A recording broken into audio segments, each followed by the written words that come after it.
Hello दोस्तों, स्वागत है आप सबको आपके अपने प्यारे से यूट्यूब चैनल स्मार्ट स्टडी 2.0 पर।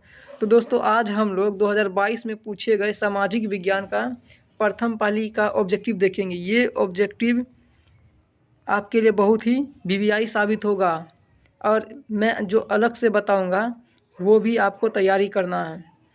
तो शुरू करते हैं पहले क्वेश्चन से। एक मिनट ब्रश ले लेते हैं, ठीक है। तो पहला क्वेश्चन है, अमृत बाजार पत्रिका के संपादक कौन है? तो अमृत बाजार पत्रिका के संपादक मोतीलाल घोष है। अमृत बाजार पत्रिका के संपादक कौन है? मोतीलाल घोष। ये अमृत बाजार पत्रिका जो है बंगाली भाषा में छपती थी। कौन सी भाषा में? बंगाली भाषा में। इसका प्रकाशन 20 फरवरी 1868 को हुआ था, ठीक है। और एक बात, 20 फरवरी 1868 को इसका प्रकाशन हुआ था बंगाल में, बंगाल के जसोर ज़िला में हुआ था। अभी वो जसोर बांग्लादेश में चले गया है। उसके बाद 1878 में एक एक्ट आता, vernacular press act. Vernacular press act से बचने के लिए ये अमृत बाजार पत्रिका ने अपनी भाषा बदल ली थी और ये अंग्रेजी भाषा का समाचार पत्र हो गया था। अपनी भाषा बदलकर किस भाषा में चले गया? अंग्रेजी भाषा में अखबार को छापने लगा था 1878 में। ऐसे भी क्वेश्चन पूछता है, वर्नाक्यूलर प्रेस एक्ट से बचने के लिए कौन से पत्रिका ने रातों रात अपनी भाषा बदल ली थी? तो ये अमृत बाजार पत्रिका ही थी जो कि अंग्रेजी भाषा में चले गया था। नेक्स्ट क्वेश्चन की तरफ बढ़ते हैं। Question number 2। अगला क्वेश्चन है, मराठा समाचार पत्र किस भाषा से संबंधित था? तो मराठा जो है, मराठी लगता है लेकिन है नहीं। मराठा है तो मराठी को नहीं मारना, बात खत्म। मराठा समाचार पत्र अंग्रेजी भाषा का समाचार पत्र था। मराठा समाचार पत्र का प्रकाशन बाल गंगाधर तिलक ने किया था। बाल गंगाधर तिलक ने अंग्रेजी भाषा में किया था। कब किया था? तो 2 जनवरी 1881 में। 2 जनवरी 1881 में मुंबई में मराठा का प्रकाशन बाल गंगाधर तिलक ने अंग्रेजी भाषा में किया था। कब किया था? 2 जनवरी 1881 में मुंबई में बाल गंगाधर तिलक, ध्यान रखना। और इसके 2 दिन बाद यानी कि 4 जनवरी 1881 में केसरी पत्रिका का प्रकाशन हुआ था। इसका प्रकाशन भी बाल गंगाधर तिलक ने किया था मुंबई से ही, ठीक। और ये केसरी जो है मराठी भाषा का है, केसरी मराठी भाषा का है, ठीक। नेक्स्ट क्वेश्चन है, निम्न में से किस गुरु का जन्म पटना में हुआ था? तो सिखों के 10वें गुरु का जन्म हुआ था गुरु गोविंद सिंह। गुरु गोविंद सिंह का जन्म पटना में हुआ था। ये सिखों के 10वें एवं अंतिम गुरु थे। सिखों के पहले गुरु का नाम था क्या नाम था? गुरु नानक। सिखों के पहले गुरु का नाम था गुरु नानक। सिख धर्म की स्थापना गुरु नानक ने ही किया था और गुरु नानक का जन्म स्थान नानकाना साहब के नाम से जाना जाता है और ये नानकाना साहब अभी पाकिस्तान में चले गया है। नेक्स्ट क्वेश्चन है, बिहार बंगाल से कब अलग हुआ? तो बिहार जो है बंगाल से 1912 में अलग हुआ था। 1912 में बिहार बंगाल से अलग हो गया। नेक्स्ट क्वेश्चन, भारत आने वाले पहले व्यापारी कौन थे? तो भारत आने वाले पहले व्यापारी पुर्तगाली थे। यहाँ पे इधर सभी का आंसर पुर्तगाली ही होगा। जैसे चीन जाने वाला प्रथम व्यापारी भी पुर्तगाली, चीन जाने वाला पूछे तो भी पुर्तगाली। और एक आता हिंद चीन जाने वाला पहला पुर्तगाली भी, पहला व्यापारी पुर्तगाली ही था। भारत आने वाला पहला व्यापारी पूछे तो पुर्तगाली, चीन जाने वाला पहला व्यापारी पूछे तो पुर्तगाली, हिंद चीन जाने वाला पहला व्यापारी पूछे तो भी पुर्तगाली ही होगा। अगला क्वेश्चन की तरफ बढ़ते हैं, उत्तरी एवं दक्षिणी वियतनाम का एकीकरण कब हुआ? तो उत्तरी एवं दक्षिणी वियतनाम का एकीकरण 1975 को हुआ था। अप्रैल 1975 में उत्तरी एवं दक्षिणी वियतनाम का एकीकरण हुआ था। वियतनाम के एकीकरण का जनक हो ची मिन्ह को कहा जाता है। हो ची मिन्ह वियतनाम के एकीकरण का जनक है। और एक बात, हो ची मिन्ह का अर्थ पथ प्रदर्शक होता है। पथ प्रदर्शक, रास्ता दिखाने वाला या प्रकाश की ओर जाने वाला। अगला क्वेश्चन है, दिसंबर 1929 में किस नदी के तट पर नेहरू जी ने तिरंगा झंडा फहराया था? तो ये रावी नदी के तट पर फहराया था, लाहौर में। लाहौर में रावी नदी के तट पर नेहरू जी ने भारत का पहला तिरंगा झंडा फहराया था दिसंबर 1929 में, लाहौर, पाकिस्तान। उसके बाद 26 जनवरी 1930 को पूरे जनता ने अब तिरंगा झंडा फहराया था, पूरे जनता ने। इसलिए 26 जनवरी के दिन को याद रखने के लिए 26 जनवरी को हमारा संविधान को लागू किया गया था। 26 जनवरी को गणतंत्र दिवस मनाते हैं। अगला क्वेश्चन है, क्रांतिकारी नेता सूर्य सेन का उपनाम क्या था? तो मास्टर दा। क्रांतिकारी नेता ये एक भारतीय नेता थे, ठीक। इसका उपनाम मास्टर दा थे। नेक्स्ट क्वेश्चन, राष्ट्रीय जलमार्ग एक है। जलमार्ग एक किससे संबंधित है? तो इलाहाबाद से हल्दिया। राष्ट्रीय जलमार्ग एक इलाहाबाद से हल्दिया। ये जलमार्ग भारत का सबसे बड़ा जलमार्ग है, इलाहाबाद से हल्दिया। ये जलमार्ग सबसे बड़ा जलमार्ग है, 1620 किलोमीटर लंबा है। इलाहाबाद उत्तर प्रदेश में, हल्दिया पश्चिम बंगाल में है। नेक्स्ट क्वेश्चन है, निम्नलिखित में कौन उपभोक्ता उद्योग है? उपभोक्ता उद्योग उसको बोलते हैं जिसको लोग अपने यूज के लिए खरीदता है, लोग अपने यूज के लिए खरीदता, उसको उपभोक्ता उद्योग बोलते हैं। जैसे चीनी उद्योग, कपड़ा उद्योग होता है, खाना पीना जो भी हम लोग यूज करते हैं वही होता उपभोक्ता उद्योग, जैसे चीनी उद्योग। इनमें से कोई हम लोग डायरेक्ट यूज नहीं करते हैं, चीनी का यूज करते हैं। अगला क्वेश्चन 11, गिर राष्ट्रीय उद्यान कहाँ पे है? तो गिर राष्ट्रीय उद्यान गुजरात में, ग से गिर, ग से गुजरात। ये बब्बर शेर के लिए जाना जाता है, एशियाई शेरों के लिए जाना जाता है बब्बर शेर। अगले क्वेश्चन की तरफ बढ़ते हैं, प्रथम पृथ्वी सम्मेलन कहाँ हुआ था? तो प्रथम पृथ्वी सम्मेलन रियो डी जेनेरो में हुआ था। रियो डी जेनेरो ब्राज़ील देश में है, ब्राज़ील। प्रथम पृथ्वी सम्मेलन 1992 को रियो डी जेनेरो ब्राज़ील में हुआ था। अब तक 3 पृथ्वी सम्मेलन हुआ था। पहला पृथ्वी सम्मेलन 1992 रियो डी जेनेरो, दूसरा पृथ्वी सम्मेलन 5 साल के अंतराल पे होता था। 1992 में पहला हुआ था, पहला 1992 में। इसके 5 साल बाद 1997 को दूसरा पृथ्वी सम्मेलन न्यूयॉर्क में हुआ था, अमेरिका में, द्वितीय पृथ्वी सम्मेलन। इस 5 साल के बाद हुआ था ये पृथ्वी सम्मेलन, इसलिए इसे +5 के नाम से भी जाना जाता है। द्वितीय पृथ्वी सम्मेलन को +5 के नाम से भी जाना जाता है। तृतीय पृथ्वी सम्मेलन 2002 को, 5 और जोड़ेंगे 97 में तो 2002 के तृतीय पृथ्वी सम्मेलन जोहान्सबर्ग में हुआ था, दक्षिण अफ्रीका में है ये। नेक्स्ट क्वेश्चन है, निम्नलिखित में कौन खरीफ फसल है? तो यहाँ पे कपास, गेहूँ, चना, मटर। ये तो 8 क्लास में भी पढ़े थे, गेहूँ चना मटर रबी फसल है, गेहूँ चना मटर रबी है। धान मक्का कपास, धान मक्का कपास खरीफ है, धान मक्का कपास खरीफ है। तीनों में से जो आ जाए, ज़्यादातर यही पूछता, कपास या धान मक्का खरीफ है, और ये गेहूँ चना मटर रबी है। नेक्स्ट क्वेश्चन है, बांध को आधुनिक भारत का मंदिर किसने कहा? तो बांध को भारत का मंदिर नेहरू जी कहा था, पंडित जवाहरलाल नेहरू। ये भारत के प्रथम प्रधानमंत्री थे। देखिए, भारत का सबसे बड़ा बांध पूछे तो भाखड़ा नांगल बांध है, भाखड़ा नांगल बांध। ये सतलज नदी पर बनाया गया है और पंजाब और हिमाचल प्रदेश दोनों में पड़ता, पंजाब और हिमाचल प्रदेश। भाखड़ा अलग है, नांगल अलग है।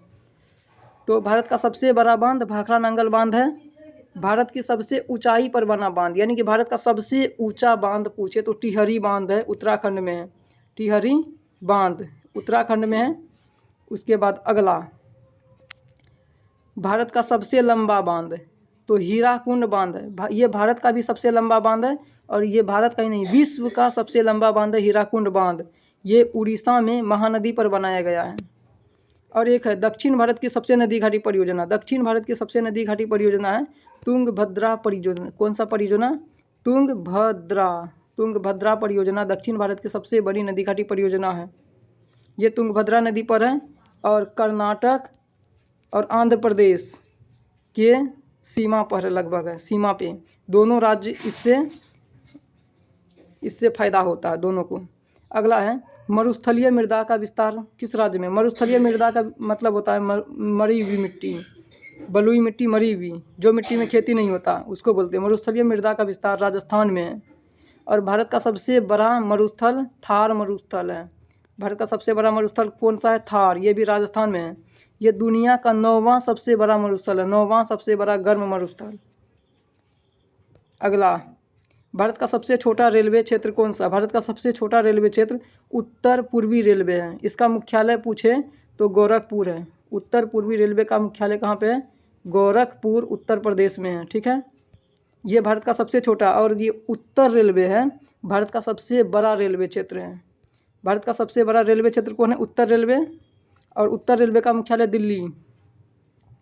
पूर्व रेलवे कोलकाता है ना, पूरब में कोलकाता, उत्तर में दिल्ली, पूरब में कोलकाता, और नीचे केरल है दक्षिण में। तो दक्षिण रेलवे का मुख्यालय पूछे तो केरल होगा, चेन्नई होगा। दक्षिण रेलवे का मुख्यालय चेन्नई, और इधर पश्चिम रेलवे का मुख्यालय है मुंबई। पश्चिम का मुख्यालय मुंबई, और मध्य का भी मुख्यालय मुंबई ही है। बढ़ते हैं, उत्तर दिल्ली, दक्षिण चेन्नई, पश्चिम इधर पश्चिम में है मुंबई, पूरब में है कोलकाता, और मध्य में भी मुंबई। और ये जो 4 बड़े महानगर है, दिल्ली, मुंबई, और यहाँ पे चेन्नई, और ये हो गया कोलकाता, और ये फिर दिल्ली, ये चतुर्भुज बन रहा है ना, इसको बोलते हैं स्वर्णिम चतुर्भुज महामार्ग। अगर पूछे स्वर्णिम चतुर्भुज महामार्ग में कितने बड़े शहर हैं, तो 4 बड़े शहर हैं। कौन कौन? दिल्ली, मुंबई, कोलकाता, दिल्ली, मुंबई, चेन्नई, और यहाँ पे कोलकाता। और पूछे निम्नलिखित में कौन स्वर्णिम चतुर्भुज महामार्ग से संबंधित नहीं है, तो ये चारों को छोड़ देना, जो नया ऑप्शन होगा वो नहीं है। अगला, भारत हो गया ये। नेक्स्ट क्वेश्चन है, निम्नलिखित में किसे लोकतंत्र का प्राण कहते हैं? तो राजनीतिक दल को लोकतंत्र का प्राण बोलते हैं। राजनीतिक दल जो होता है, अलग अलग प्रकार का जो दल होता है, तो जितने भी राजनीतिक दल है सभी को लोकतंत्र का प्राण कहते हैं। लोकतंत्र का प्राण राजनीतिक दल। बढ़ते हैं अगला, भारतीय कम्युनिस्ट पार्टी की स्थापना कब हुई? तो भारतीय कम्युनिस्ट पार्टी की स्थापना 1925 में M.N. रॉय ने किया था। M.N. रॉय ने किया था भारतीय कम्युनिस्ट पार्टी की स्थापना। अगला क्वेश्चन है, किसने कहा था लोकतंत्र जनता के लिए तथा जनता के द्वारा शासन है? तो ये अब्राहम लिंकन, ये अमेरिका के 16वें राष्ट्रपति थे। अब्राहम लिंकन कौन थे? अमेरिका के 16वें राष्ट्रपति। अभी अमेरिका के 47वें राष्ट्रपति, अभी अमेरिका में 47वें राष्ट्रपति का क्रम है, और 47वें राष्ट्रपति का नाम क्या है? डोनाल्ड ट्रंप है, 47वें है। उसके बाद अगला है, भारत में कौन शासन प्रणाली? तो भारत में संसदीय शासन प्रणाली है। कैसा लोकतंत्र है? तो अप्रत्यक्ष लोकतंत्र है, अप्रत्यक्ष। भारत में जो संविधान है, ये विश्व का सबसे बड़ा लिखित संविधान भारत का संविधान है। विश्व का सबसे बड़ा लिखित संविधान भारत का है। भारत में संसदीय व्यवस्था है, भारत में बहुदलीय व्यवस्था है। उसके बाद भारत जो है विश्व का सबसे बड़ा लोकतांत्रिक देश है। अगले क्वेश्चन की तरफ बढ़ते हैं, भारत में वोट देने के लिए न्यूनतम आयु क्या है? तो भारत में वोट देने की न्यूनतम आयु 18 वर्ष है। इससे पहले 21 वर्ष है। 61वें संविधान संशोधन 1988 के द्वारा वोट देने का उम्र 21 वर्ष से घटाकर 18 वर्ष किया गया था, तभी प्रधानमंत्री राजीव गांधी थे। ठीक, ये सभी भी ध्यान में रखना है, जो अलग से बताते हैं।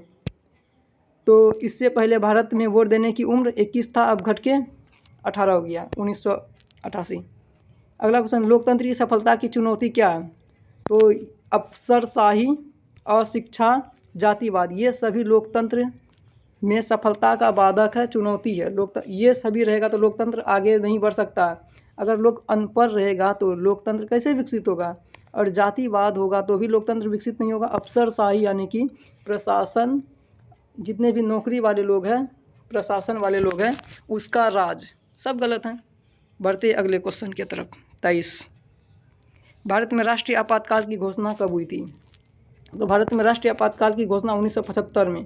देखिए, भारत में अब तक 3 बार राष्ट्रीय आपातकाल लगा। एक तो 1962 में लगा था, और एक 1971 में लगा था। भारत में जो 1962 का जो आपातकाल है, ये भारत और चीन युद्ध के समय लगा था। 1971 का भारत और पाकिस्तान युद्ध के समय लगा था।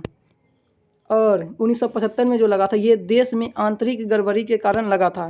देखिए, आपातकाल जो राष्ट्रीय आपातकाल जो है, ये राष्ट्रपति लगाता है। कौन लगाता है? राष्ट्रपति लगातार अनुच्छेद 352 का प्रयोग करके, अनुच्छेद 352 का प्रयोग करके राष्ट्रपति आपातकाल लगाता है। 1975 में जो आपातकाल लगा था,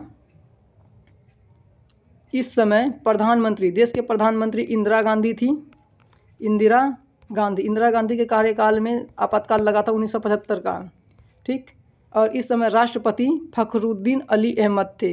देखिए, राष्ट्रपति ही आपातकाल लगाता अनुच्छेद 352 का प्रयोग करके, और राष्ट्रपति कौन था? फखरुद्दीन अली अहमद था, ठीक है। और ये आपातकाल 21 महीनों तक लगा था। 1977 में आपातकाल ख़त्म हो गया था, ठीक। बढ़ते अगले क्वेश्चन की तरफ। सुनामी प्रभावित क्षेत्रों में मकानों का निर्माण कहाँ होना चाहिए? तो जहाँ पे सुनामी आता है, देखिए सुनामी समुद्र में आता है, तो भवन का निर्माण समुद्र तट से दूर होना चाहिए, सागर तट से दूर। सुनामी समुद्र में आता है, समुद्र में होने वाली हलचल को सुनामी के नाम से जानते हैं। जब समुद्र में भूकंप आता है तब सुनामी की स्थिति उत्पन्न होती है। अगला क्वेश्चन, समाजवादी अर्थव्यवस्था का गुण होता है। देखिए, समाजवादी अर्थव्यवस्था का जो स्वामित्व है ये सरकार के पास होता है, यानी कि समाजवादी अर्थव्यवस्था जितने भी होते हैं वो सब सरकारी होते हैं। और सरकारी सामाजिक कल्याण, समाजवादी अर्थव्यवस्था का गुण है सामाजिक। देखिए, समाजवादी है तो सामाजिक, समाजवादी सामाजिक। अभी विश्व में 3 प्रकार की अर्थव्यवस्था पाई जाती है, समाजवादी, पूंजीवादी और मिश्रित। भारत में मिश्रित अर्थव्यवस्था है, मिश्रित अर्थव्यवस्था। और एक होता पूंजीवादी अर्थव्यवस्था। पूंजीवादी अर्थव्यवस्था का गुण होता है निजी लाभ, ठीक। और समाजवादी का होता है सामाजिक कल्याण या लोक कल्याण भी हो सकता है ऑप्शन में। नेक्स्ट क्वेश्चन है, विकसित देशों की आय में वृद्धि के लिए किस पद का प्रयोग होता है? तो विकसित देशों में आय में वृद्धि के लिए आर्थिक वृद्धि का प्रयोग किया जाता है, इकोनॉमिक ग्रोथ। अगला क्वेश्चन है, निम्न में कौन प्लास्टिक मुद्रा है? तो ये डेबिट कार्ड जो है, डेबिट कार्ड, क्रेडिट कार्ड, ये सभी प्लास्टिक मुद्रा है। इसमें नकदी मतलब नगद कैश का लेन देन नहीं होता है, ठीक। पैसा मतलब कार्ड से ही पैसा को कटाया जाता है। अगला क्वेश्चन है, भारत में सकल घरेलू उत्पाद में किस क्षेत्र का योगदान सर्वाधिक है? तो सकल घरेलू में सेवा क्षेत्र का योगदान सबसे ज़्यादा, हमारे जीडीपी में सेवा क्षेत्र का योगदान सबसे अधिक है और कृषि क्षेत्र का योगदान सबसे कम है। आज़ादी से पहले, जब भारत गुलामी था, आज़ादी से पहले कृषि क्षेत्र का योगदान सबसे अधिक था, राष्ट्रीय आय में सेवा क्षेत्र का योगदान सबसे कम था। लेकिन अभी उल्टा हो गया, सेवा का सबसे अधिक है, कृषि का सबसे कम है। अगला, छिपी बेरोजगारी पाई जाती है। छिपी बेरोजगारी कृषि क्षेत्र में पाई जाती है। नेक्स्ट क्वेश्चन है, रूस की मुद्रा का नाम क्या है? तो रूस की मुद्रा का नाम है रूबल, रूसी रूबल। और 1 रूबल बराबर, जैसे भारत में 1 रुपया बराबर 100 पैसा होता है ना, तो यहाँ पे रूस में 1 रूबल में 100 कॉपेक होता है, 100 कॉपेक। उसके बाद अगला है, साख का आधार क्या है? तो साख का आधार होता है विश्वास या भरोसा। साख का मतलब होता है ऋण देने की क्षमता, लौटाने की क्षमता। यानी कि जिस व्यक्ति पर जितना ज़्यादा विश्वास होगा उसको उतना ही ज़्यादा साख देंगे, ऋण देंगे। साख का आधार विश्वास या भरोसा होता है। नेक्स्ट क्वेश्चन, वस्तुओं और सेवाओं को अपने उपयोग के लिए कौन खरीदता? अपने उपयोग के लिए उपभोक्ता खरीदता है। उपभोक्ता का मतलब होता है जो सामान को खरीद के यूज करता है। दुकानदार अपने उपयोग के लिए नहीं खरीदता, बेचने के लिए खरीदता। उत्पादक यानी कि सामान को बनाता, और सेवा जो सेवा देता, प्रदान करता है। यहाँ पे उपभोक्ता होगा, अपने उपयोग के लिए खरीदता। अगला क्वेश्चन है, वायु परिवहन का राष्ट्रीयकरण कब किया गया था? यानी कि वायु राष्ट्रीयकरण का मतलब होता है सरकार अपने अंदर ले लेना। जब कोई भी चीज़ को सरकार अपने अंदर में लेता है उसको बोलते हैं राष्ट्रीयकरण। तो वायु परिवहन का राष्ट्रीयकरण 1953 में हुआ था। देखिए, देश में वायु परिवहन का शुभारंभ 1911 में हुआ था, 1911 में। और वायु चली थी इलाहाबाद से नैनी के बीच, उत्तर प्रदेश में ही। अगला, विश्व, देखिए यहाँ पे वायु परिवहन का राष्ट्रीयकरण हो गया ना 1953। अगला, विश्व की प्राचीनतम परिवहन कौन सा है? तो जल परिवहन विश्व का सबसे प्राचीन परिवहन है। ये सब पहले नहीं था, हवाई नहीं था, रेल नहीं था, लोग जल से ही आने, परिवहन का मतलब एक स्थान से दूसरे स्थान जाना जल से ही जाता था। बहुत ही दिक्कत होता था, वो दिन याद करते हैं ना, बहुत ही खतरनाक लगता है। अगला क्वेश्चन है, मोरमुगाओ बंदरगाह कहाँ है? तो मोरमुगाओ, देखो गाओ गोवा है ना, गाओ गोवा गाओ है ना, गाओ गोवा। मोरमुगाओ बंदरगाह या पत्तन ये गोवा में है। देखिए देश में 13 बड़े बंदरगाह हैं, जिसमें से 3 सबसे अधिक तमिलनाडु में। हाँ, त से तमिलनाडु। तमिलनाडु में 3 बड़े बंदरगाह हैं जो कि सबसे अधिक है। 13 में से 3 तमिलनाडु में। नाम बोल देते हैं। एक है चेन्नई, चेन्नई है। एन्नोर है, चेन्नई एन्नोर। और एक हो तूतीकोरिन, तूतीकोरिन। ये तीनों का नाम याद रखना है। चेन्नई में 3 है, तमिलनाडु में 3 है, चेन्नई एन्नोर तूतीकोरिन। आंध्र प्रदेश में एक है विशाखापत्तनम, विशाखापत्तनम आंध्र प्रदेश। कर्नाटक में मंगलोर है, बंगलोर से याद रखना है, मंगलोर कर्नाटक का राजधानी है ना मंगलोर, तो मंगलोर बंगलोर। अगला मोरमुगाओ है तो गोवा याद हो जाएगा। अगला क्वेश्चन, कांडला विशेष आर्थिक क्षेत्र कहाँ है? तो कांडला विशेष आर्थिक क्षेत्र कांडला गुजरात में। कांडला कहाँ पे? गुजरात में। पश्चिम बंगाल में भी एक है फाल्टा, पश्चिम बंगाल में फाल्टा विशेष आर्थिक क्षेत्र है। फाल्टा पश्चिम बंगाल में फाल्टा विशेष आर्थिक, अगर फाल्टा विशेष आर्थिक क्षेत्र पूछे तो पश्चिम बंगाल। केरल में कोचीन है, कोच्चि। और महाराष्ट्र में सांता क्रूज है, सभी को याद रखना सांता क्रूज।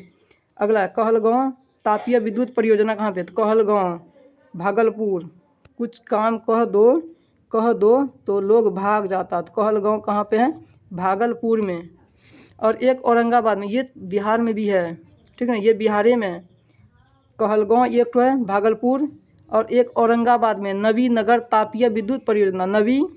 नवीनगर पूछे तो ये औरंगाबाद में। और एक है कांटी तापीय विद्युत परियोजना। कांटी तापीय विद्युत परियोजना पूछे तो ये मुजफ्फरपुर में। ये तीनों ध्यान रखना है। कांटी तापीय मुजफ्फरपुर, कहलगांव भागलपुर और नवीनगर औरंगाबाद। बढ़ते हैं नेक्स्ट क्वेश्चन, जाल बेरिन संबंधित है। जाल बेरिन किससे संबंधित है? तो जाल बेरिन उन्हीं व्यापारियों से संबंधित है। जाल बेरिन की स्थापना प्रसा के व्यापारियों ने किया था। प्रसा के व्यापारियों ने 1834 में किया था। जाल बेरिन की स्थापना कब हुई थी? 1834 में। किसने किया? प्रसा के व्यापारियों ने, ठीक। और प्रसा क्या है? प्रसा कहाँ है? तो जर्मनी का सबसे शक्तिशाली राज्य है। जर्मनी का सबसे शक्तिशाली राज्य प्रसा है, ठीक। यहाँ तक क्लियर है। बढ़ते अगले क्वेश्चन की तरफ। जर्मन राइन राज्य का निर्माण किसने किया? तो जर्मन राइन राज्य का निर्माण नेपोलियन बोनापार्ट ने 1806 में किया था, ठीक है। जर्मन राइन राज्य का निर्माण नेपोलियन बोनापार्ट ने 1806 में किया था। बढ़ते अगला, वियना सम्मेलन कब हुआ था? तो वियना सम्मेलन 1815 में हुआ था। वियना सम्मेलन के अध्यक्ष यानी कि वियना सम्मेलन की मेजबानी मेटरनिक है, मेटरनिक ने किया था। वियना ऑस्ट्रिया की राजधानी है, ठीक है। वियना सम्मेलन का अंत यानी कि वियना कांग्रेस का अंत, मेटरनिक युग का अंत 1848 में हुआ था। 1848 में मेटरनिक युग का अंत हो गया था। अगर मेटरनिक युग पूछे तो 1815 से 1848 ईस्वी तक के काल को मेटरनिक युग कहते हैं। 1870 को देख लेते हैं। 1870 में सेडोन का युद्ध होता है। सेडोन का युद्ध किसके बीच होता था? फ्रांस और प्रसा के बीच, जिसमें फ्रांस हार जाता है और इस युद्ध के बाद जर्मनी का एकीकरण पूरा होता है। 1871 में फ्रैंकफर्ट की संधि द्वारा जर्मनी का एकीकरण होता है, ठीक है। और 1871 में इटली का भी एकीकरण होता है। और 1871 में ही रोम को इटली का राजधानी बनाया जाता है। रोम, इटली और जर्मनी दोनों का एकीकरण 1871 में होता है। फ्रैंकफर्ट की संधि द्वारा जर्मनी का एकीकरण होता है और रोम, इटली का राजधानी 1871 में बनता है, ठीक है। बढ़ते अगले क्वेश्चन की तरफ। निम्नलिखित में कौन जीवाश्म ईंधन है? जीवाश्म ईंधन उसको बोलते हैं जो जीव जंतु से बना होता है, वैसा ईंधन जो जीव जंतु से बना होता है। तो कोयला, पेट्रोलियम, प्राकृतिक गैस, ये तीनों जीवाश्म ईंधन है। इन तीनों को अनवीकरणीय संसाधन भी कहते हैं, ठीक है। अगला, भारत का प्रथम परमाणु विद्युत गृह, भारत का भी प्रथम है और एशिया का भी पहला परमाणु विद्युत गृह तारापुर है। भारत का प्रथम पूछे या एशिया का पहला परमाणु विद्युत गृह कौन है? तारापुर। कहाँ पे है? महाराष्ट्र में है। अब नरोरा को देख लेते हैं। नरोरा परमाणु विद्युत गृह उत्तर प्रदेश में, यूपी, ठीक है, यूपी। कैगा, देखिए क से कैगा और क से कर्नाटक, एक ही राज्य, क से कैगा, क से कर्नाटक। कलपक्कम तमिलनाडु में। कलपक्कम कहाँ पे? तमिलनाडु। नेक्स्ट क्वेश्चन की तरफ बढ़ते हैं। 43, मणिकरण भूतापीय ऊर्जा संयंत्र किस राज्य में? तो मणिकरण हिमाचल प्रदेश में। मणिकरण भूतापीय ऊर्जा संयंत्र कहाँ पे है? हिमाचल प्रदेश। भूतापीय ऊर्जा जो पृथ्वी के सतह से ऊर्जा प्राप्त करते, पृथ्वी के नीचे से जो ऊर्जा प्राप्त करते उसी को बोलते हैं भूतापीय ऊर्जा। और ये मणिकरण कहाँ पे है? तो हिमाचल प्रदेश, ही। उसके बाद सिंदरी किस उद्योग के लिए जाना जाता है? तो सिंदरी उर्वरक उद्योग के लिए जाना जाता है। उर्वरक खाद जो होता है खेत में डालने के लिए उजला कलर का, तो सिंदरी किस लिए जाना जाता है? उर्वरक उद्योग के लिए। नेक्स्ट क्वेश्चन है, एशिया का सबसे पुराना रेलवे वर्कशॉप कौन है? तो एशिया का सबसे पुराना railway workshop Jamalpur railway workshop है और ये बिहार में ही है। ये अच्छी वाला बात है, अच्छा वाला बात है। एशिया का सबसे पुराना रेलवे वर्कशॉप, वर्क मतलब होता काम करने वाला शॉप, जमालपुर है बिहार में। उसके बाद अगला सिलिकॉन शहर, भारत का सिलिकॉन शहर कौन है? तो बेंगलुरु है। बेंगलुरु कर्नाटक की राजधानी है और भारत की इलेक्ट्रॉनिक राजधानी भी कहते हैं, इंफॉर्मेशन, क्योंकि सूचना सबसे अधिक यहीं पे होता है सिलिकॉन, इसीलिए इसको इलेक्ट्रॉनिक राजधानी भी कहते हैं, सिलिकॉन शहर है। नेक्स्ट क्वेश्चन की तरफ बढ़ते हैं, देख लेते हैं कितना मिनट हो गया है। 26 मिनट का हो गया, 47 में ही, कोई बात नहीं। अगले क्वेश्चन की तरफ बढ़ते हैं, मंदार पहाड़ी किस जिले में? मंदार हिल जो है, मंदार हिल या मंदार पहाड़ी ये बांका जिला में है, ठीक है। उसके बाद अगला, सासाराम नगर का विकास हुआ था। तो सासाराम नगर का विकास मध्य युग में हुआ था। ये सासाराम में शेरशाह सूरी का मकबरा, ठीक, शेरशाह सूरी का मकबरा सासाराम में ही है और सासाराम नगर का विकास मध्य युग में हुआ था। अगले क्वेश्चन की तरफ बढ़ते हैं, इटली के एकीकरण में निम्न में किसने अपना योगदान दिया था? तो इटली के एकीकरण में 4 लोगों ने अपना योगदान दिया था। एक था मेजिनी, एक गैरीबाल्डी, काउंट काबूर, एक शासक था विक्टर इमैनुअल। विक्टर इमैनुअल, इन चारों लोगों के सहयोग से इटली का एकीकरण हुआ था। मेजिनी को देख लेते थोड़ा सा। तो मेजिनी को इटली के एकीकरण का मसीहा कहते हैं। म से मेजिनी, म से मसीहा। मेजिनी ने इटली के एकीकरण के लिए युवा इटली और युवा यूरोप का स्थापना किया था, ठीक है। गैरीबाल्डी ने इटली के एकीकरण के लिए लाल कुर्ती नामक सेना का गठन किया था। लाल सेना का गठन ट्रोट्स्की किया था। ये लाल कुर्ती रहेगा तो गैरीबाल्डी मारना है। तो लाल कुर्ती नामक सेना का गठन गैरीबाल्डी पेशे से नाविक था। गैरीबाल्डी की जीवनी लाला लाजपत राय ने लिखा था, ठीक है। और गैरीबाल्डी अंतिम में कृषि कार्य करना स्वीकार किया था। अंतिम में कौन सा कार्य करने चले गया था? खेती का काम, ठीक है। गैरीबाल्डी को इटली के एकीकरण का तलवार कहते, इतना गैरीबाल्डी के बारे में याद रखना। काउंट काबूर ने इटली के एकीकरण में सबसे बड़ी बाधा ऑस्ट्रिया को माना था। किसको माना था? ऑस्ट्रिया को। काउंट काबूर को विक्टर इमैनुअल ने प्रधानमंत्री के पद पर नियुक्त किया था। अगला, काउंट काबूर ने इटली की समस्या को पूरे यूरोप का समस्या बना दिया था। इतना चीज़ तीनों के बारे में याद रखना है। ऑप्शन नंबर डी इस क्वेश्चन का राइट आंसर है।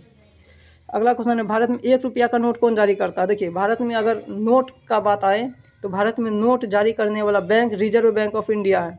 नोट को कौन जारी करता है? रिजर्व बैंक ऑफ इंडिया, ठीक है।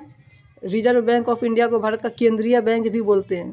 भारत का केंद्रीय bank reserve bank of India है। बैंकों का bank reserve bank of India है। इसकी स्थापना 1935 में हुआ था, ठीक। नोट को जारी करने वाला बैंक है, लेकिन 1 रुपया का note reserve bank of India जारी नहीं करता है। 1 रुपया का नोट भारत सरकार का वित्त विभाग करता है। 1 रुपया का नोट कौन जारी करता है? ऑप्शन में वित्त विभाग रहेगा तो इसको मारना है। अगर भारत सरकार मिले तो भारत सरकार को मारना, जो मिल जाए ऑप्शन में वही। ए में दिया, ये बी में रहे भारत सरकार, तो दोनों होगा। तो 1 रुपया का नोट कौन जारी करता है? तो वित्त विभाग। अगला क्वेश्चन है, प्राथमिक क्षेत्र में कौन सी आर्थिक क्रिया शामिल है? तो प्राथमिक क्षेत्र में देखिए, कृषि और खनन वाला, मिट्टी के नीचे से जितना सामान मिलता है सभी प्राथमिक क्षेत्र, और जितना तरह का पालन होता है, पशुपालन, गाय पालन, भैंस पालन, बकरी पालन, मुर्गी पालन, मधुमक्खी पालन, जितना तरह का पालन होता है सभी प्राथमिक क्षेत्र कृषि क्षेत्र में आता है। खनन का काम ये सभी हो जाएगा, ठीक है। नेक्स्ट क्वेश्चन की तरफ बढ़ते हैं। 51 हो गया, 52 की तरफ आओ। 52 कौन है? हाँ, निम्न में से कौन साख मुद्रा का उदाहरण है? तो साख बैंक ड्राफ्ट, बैंक ड्राफ्ट साख। देखिए बैंक ड्राफ्ट जो है ना एक प्रकार का कागज के तरह होता है, ठीक है, चेक के तरह जो होता है बैंक जारी करता है, ठीक। अगला है विश्व व्यापार संगठन की स्थापना कब हुआ था? जनवरी 1995 को विश्व व्यापार संगठन की स्थापना हुआ था। विश्व व्यापार का शॉर्ट फॉर्म होता है WTO। अब इसका फुल फॉर्म ही पूछता है वर्ल्ड विश्व ट्रेड मतलब व्यापार, O for organization, world trade organization WTO का फुल फॉर्म है। WTO की स्थापना जनवरी 1995 को हुआ था। WTO का मुख्यालय पूछे यानी कि विश्व व्यापार संगठन का मुख्यालय जेनेवा है, जेनेवा स्विट्जरलैंड में विश्व व्यापार संगठन का मुख्यालय। और भारत विश्व व्यापार संगठन का सदस्य कब बना? तो 1995 को ही भारत विश्व व्यापार संगठन का सदस्य बन गया था। अगला क्वेश्चन है 2011 की जनगणना के अनुसार भारत की आबादी कितनी थी? तो 121 करोड़, 121 करोड़ भारत की आबादी थी। अगला क्वेश्चन, कृषि उत्पादों की गुणवत्ता सुनिश्चित करने के लिए मान्यता प्राप्त चिन्ह कौन है? तो कृषि यानी कि खाद्य पदार्थों की गुणवत्ता चेक करने के लिए एग मार्क है। एग से अंडा होता है, ऐसे याद रखना, एग फॉर अंडा होता है ना, एग से अंडा और एग खाने वाला अंडा खाने वाला होता है ना एग, तो कृषि उत्पाद भी खाने वाला ही होता है, तो कृषि उत्पाद के लिए एग मार्क। उसके बाद हॉल मार्क, देखिए बड़ा स्वर्ण आभूषणों की गुणवत्ता सुनिश्चित करने के लिए मान्यता प्राप्त चिन्ह होता है हॉल मार्क। देखिए सोना खरीदने के लिए बड़ा हॉल में जाते हैं, मॉल में जाते हैं, तो हॉल मार्क से याद रखना है स्वर्ण आभूषणों की गुणवत्ता के लिए ये हॉल मार्क है, ठीक है। उसके बाद अगला क्वेश्चन है केंद्रीय सांख्यिकी संगठन की स्थापना कब हुई थी? तो ये 2 मई 1995 को 1950 को हुआ था। 2 मई 1950 को केंद्रीय सांख्यिकी संगठन की स्थापना हुआ था। उसके बाद अगला है रॉबर्ट ओवन कहाँ का निवासी था? तो रॉबर्ट ओवन ब्रिटेन का निवासी था। रॉबर्ट ओवन जो है ये समाज सुधारक और उद्योगपति थे। समाज सुधारक और उद्योगपति कहाँ का था? ब्रिटेन का। अगला क्वेश्चन है बोल्शेविक क्रांति का नेतृत्व किसने किया था? बोल्शेविक क्रांति का नेतृत्व लेनिन ने किया था। बोल्शेविक क्रांति पूछे कब हुआ था? तो नवंबर 1917 में रूस में, नवंबर 1917 रूस में हुआ था बोल्शेविक क्रांति। देखिए रूस में जो दल था, रूस में दल 2 भागों में बट गया था। जिसमें ज़्यादा लोग था उसको बोलते हैं बोल्शेविक, बोल्शेविक बहुमत वाला दल, बोल्शेविक को बोलते हैं बहुमत वाला दल, ये भी पूछा हुआ। और जो अल्पमत वाला दल था उसको मेनशेविक बोलते हैं, मेनशेविक। अल्पमत वाला दल को मेनशेविक, अल्पमत वाला दल मेनशेविक। मेनशेविक का नेतृत्व केरेंस्की ने किया था, केरेंस्की। अल्पमत वाले दल का नेतृत्व किसने किया? केरेंस्की, मेनशेविक। अब बहुमत वाला दल यानी कि बोल्शेविक दल का नेतृत्व लेनिन। अगले क्वेश्चन की तरफ बढ़ते हैं। कंबोडिया की राजधानी क्या है? तो कंबोडिया की राजधानी नोम पेन है, कंबोडिया नोम पेन। ये जो हनोई है ये वियतनाम की राजधानी है। और एक होता है लाओस। हिंद चीन में 3 देश आते हैं कबीला, हिंद चीन में कितने देश? कबीला, ये याद रखना। कंबोडिया क से कंबोडिया, वी से वियतनाम, ला से लाओस। तो हनोई वियतनाम की राजधानी है। बैंकॉक थाईलैंड की राजधानी है। कनाडा की राजधानी है ओटावा, ठीक। और लाओस का याद रखना है तो लाओस का है वियनतियाने, वियनतियाने है, वियनतियाने, ठीक ना, ऐसे लिखते हैं वियनती, तो हम ऐसे हैं याने, वियनतियाने, ठीक है। बढ़ते अगले क्वेश्चन में। किस कानून के विरोध में जलियांवाला बाग हत्याकांड हुआ था? तो जलियांवाला बाग में सभा का आयोजन हुआ था, तो ये रोलेट एक्ट के विरोध में हुआ था, ठीक। रोलेट एक्ट 1919 में पारित हुआ था, जो कि बहुत ही घटिया कानून है, शक के आधार पर किसी को भी गिरफ्तार कर लेता था। रोलेट एक्ट को महात्मा गांधी ने काला कानून कहा। किसने? देखिए ऐसे पूछा भी है, किस एक्ट को काला कानून कहा जाता है? तो रोलेट एक्ट को काला कानून भी कहा जाता है। किसने कहा था? महात्मा गांधी ने। इसी के विरोध में 13 अप्रैल 1936 को जलियांवाला बाग हत्याकांड हुआ था। जनरल डायर के नेतृत्व में हुआ था जलियांवाला बाग हत्याकांड। जनरल डायर सेनापति का नाम याद रखना। अगला है किसके अनुशंसा पर, अनुरोध पर महात्मा गांधी चंपारण आए थे? तो ये राजकुमार शुक्ल ही चंपारण में महात्मा गांधी को बुलाया था। देखिए, भारत में महात्मा गांधी के द्वारा चलाया गया पहला सत्याग्रह चंपारण सत्याग्रह था। चंपारण सत्याग्रह जो कि 1917 में हुआ था। चंपारण सत्याग्रह कब हुआ था? 1917 में। महात्मा गांधी के द्वारा किया जाने वाला भारत में पहला सत्याग्रह चंपारण सत्याग्रह था, 1917 में हुआ था। किससे संबंधित था? तो नील की खेती से संबंधित था, नील की खेती। और ये 3 कट्ठिया यानी कि 20 कट्ठा में से 3 कट्ठा पे नील की खेती करना अनिवार्य था।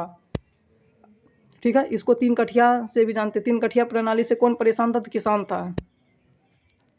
अगला क्वेश्चन की तरफ बढ़ते हैं। देखिए, वल्लभ भाई पटेल को सरदार की उपाधि किस किसान आंदोलन के दौरान दिया गया था? तो ये बारदोली किसान आंदोलन के द्वारा सरदार वल्लभ भाई पटेल को सरदार की उपाधि दिया गया था। ठीक है, ये बारदोली सत्याग्रह जो 1928 में हुआ था, Gujarat. Next question, flying shuttle का आविष्कार किसने किया था? तो जॉन के।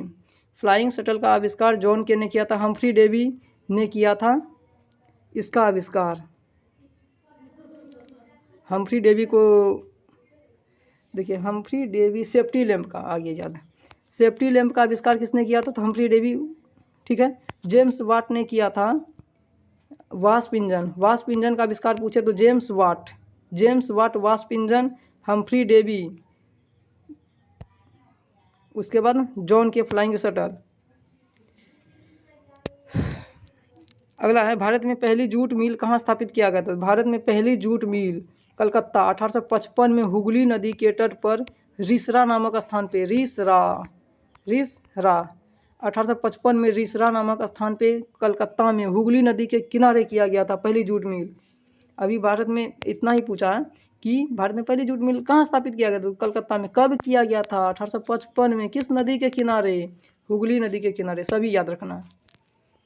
अगला है, सुखाड़ का कारण क्या है? देखिए, सुखाड़ और बाढ़ ये दोनों वर्षा से संबंधित है। सुखाड़ और बाढ़ किससे संबंधित है? वर्षा। जब कम वर्षा होती है तो सूखे की स्थिति उत्पन्न होती है, जब अधिक वर्षा होती है तो बाढ़ आता है। तो सुखाड़ के लिए कारण क्या है? तो जल का अभाव। जल नहीं होगा तो सूखा होगा, खत्म। उसके बाद संचार का सबसे लोकप्रिय साधन क्या है? तो सार्वजनिक टेलीफोन। पहले जो दुकान में 2 टका 3 टका देकर जो बात करते थे वही सार्वजनिक टेलीफोन है। अब वो तो बंद हो गया, मोबाइल के आने के वजह से बेचारा वो ख़त्म हो गया।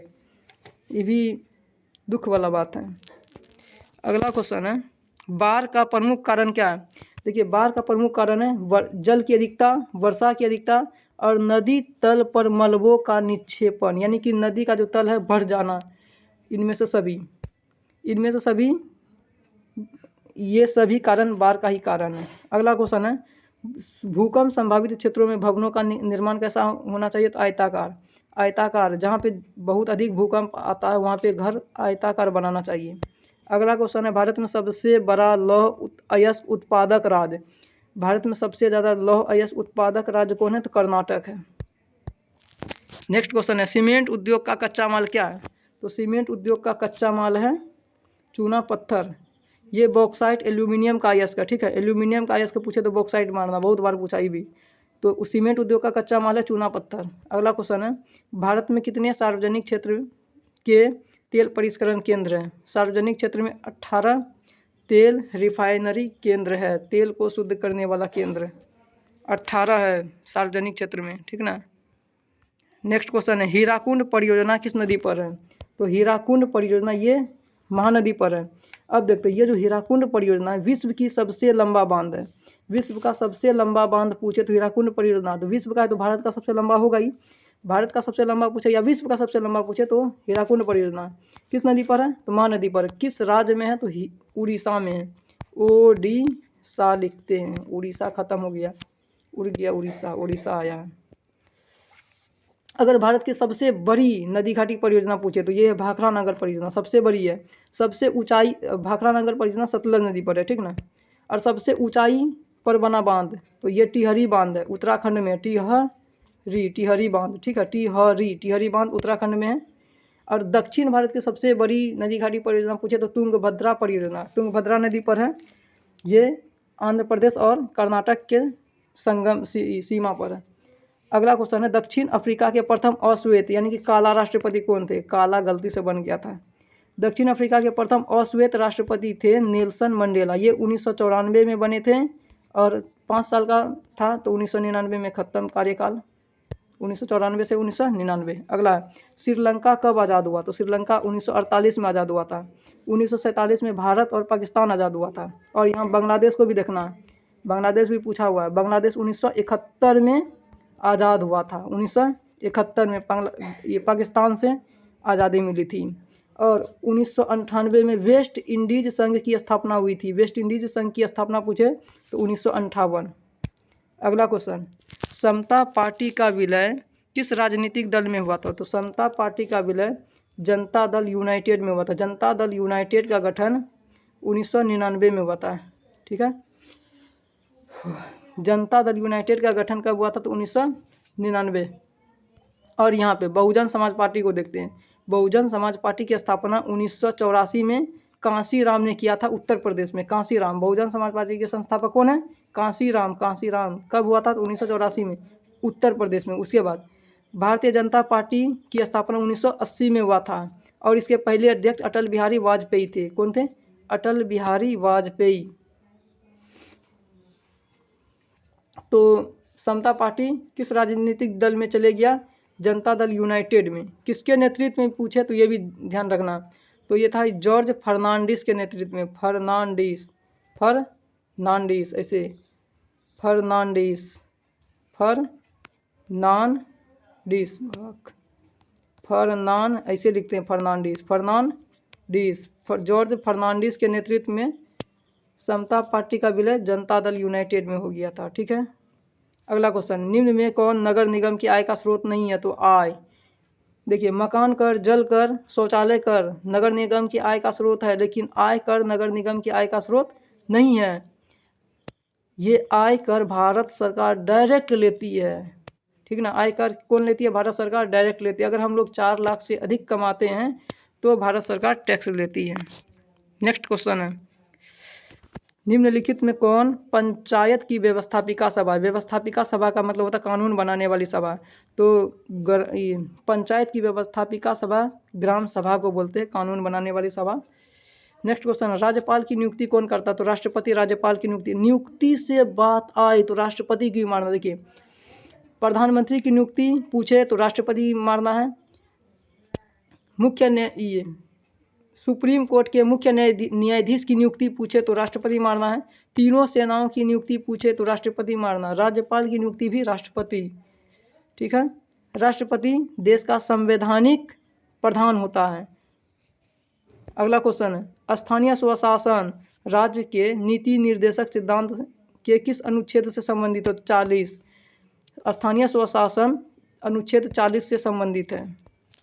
अगला क्वेश्चन, ग्राम कचहरी के मुकदमे सुलझाए जाते हैं।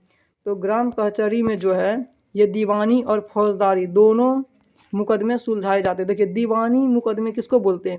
वैसा मुकदमा जो सिर्फ झगड़ा हो, मारपीट नहीं, मारपीट वाला नहीं। जैसे ज़मीन का लफड़ा हो और कोई ज़मीन से ज़्यादा विवाद दीवानी में आता। झगड़ा, मारपीट नहीं होना चाहिए।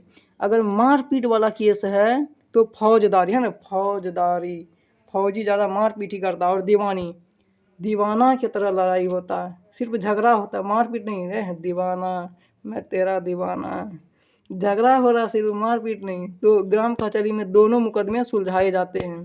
ठीक ना, ये बिना मारपीट का और ये मारपीट वाला है। तो 80 क्वेश्चन हो गया है। इतना क्वेश्चन का तैयारी कीजिए और जो मैंने अलग से बोला उसको लिख लीजिए। बहुत ही इम्पोर्टेंट क्वेश्चन सब था। तो मिलते हैं अगले वीडियो में, तब तक के लिए इतना तैयारी कीजिए। 44 मिनट का क्वेश्चन हो गया, वीडियो हो गया। ठीक है, मिलते हैं अगले में, बाय।